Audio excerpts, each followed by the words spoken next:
Number 11 on the STAAR Ready says, Tara has 2 bags of marbles. The first bag contains 6 red marbles, 5 blue marbles, and 4 green marbles. Okay, that's the first bag.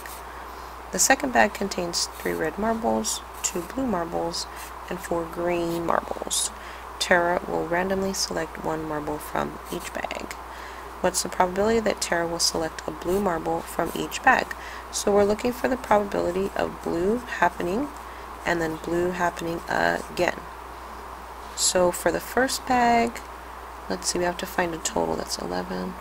So 15 total in the first bag. And how many of them are blue? There are 5. So it's going to be 5 out of 15. And because these are different events, I am multiplying them.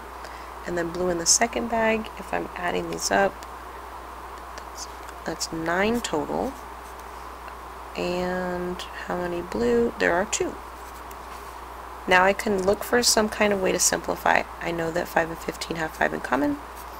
5 goes into 5 one time, 5 into 15 is 3 times. And then I think that's it. So now multiply straight across.